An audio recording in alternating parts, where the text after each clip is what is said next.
Hello everyone, मेरा नाम doctor रसिका P से गुल्हाने है। मैं नागपुर से हूँ।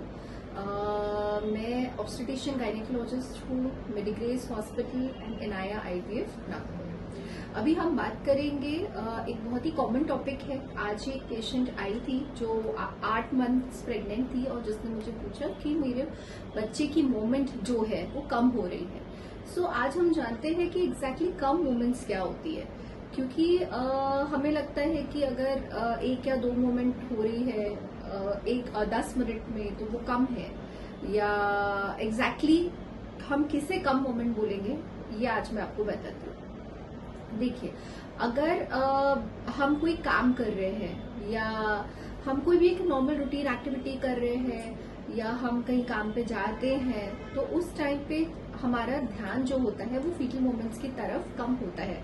फीटल मोमेंट्स तो हो रही होती है लेकिन हम उतना अच्छी तरह से ऑब्जर्व नहीं कर पाते हैं, इसलिए जब हम बैठते तो हमें लगता है कि अरे मोमेंट तो बहुत कम है, आज हुई ही नहीं है। लेकिन अगर ऐसा आपको कभी भी लगे कि आपके बच्चे की मूवमेंट कम हो रही है तो आपको ध्यान से रुकना है, बैठना है और ऑब्जर्व करना है। अब इसका एक तरीका होता है जो हमें फॉलो करना चाहिए, उसको बोलते हैं फीटल मोमेंट चार्ट। अब उसमें क्या होता है कि एक चार्ट होता है जो बेसिकली हमें सुबह के नाश्ते के बाद, दोपहर के खाने के बाद और रात के खाने के बाद हमें देखना पड़ता है। उसे हमें एक आप बोल के चलिए कि 1 घंटे तक के हमें ऑब्जर्व करना रहता है खाना खाने के बाद में। तो उस 1 घंटे में हमारे कम से कम 3 से 4 मूवमेंट्स होने चाहिए।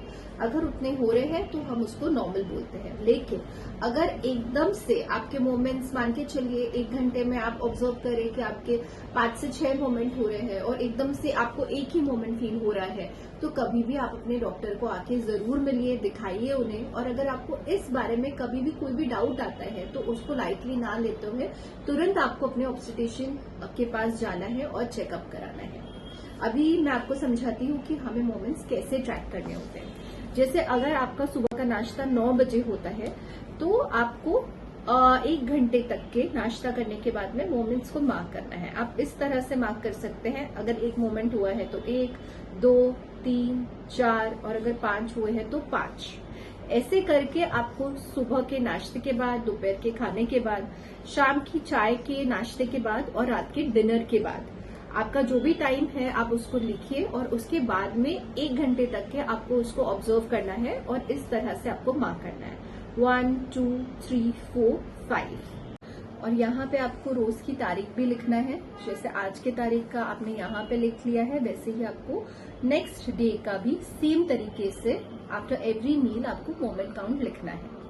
अब जैसे हमें लगता है कि जैसे हमारा जो बेबी है जिस तरह से 6-7 मंथ्स में घूमता है, क्योंकि हमारा जो बच्चू रहता है वो छोटा रहता है, यूट्रस बड़ा रहता है, तो काफी स्पेस रहता है बच्चे को घूमने के लिए। लेकिन वैसे ही 8-9 मंथ में उतना ज्यादा पूरा पेटी नहीं मारता है, क्योंकि उसके पास उतनी जगह नहीं रहती है। उसके बाद बच्चा सिर्फ हाथ पांव मारता है, तो सिर्फ हमें उसी को मोमेंट पकड़ना है।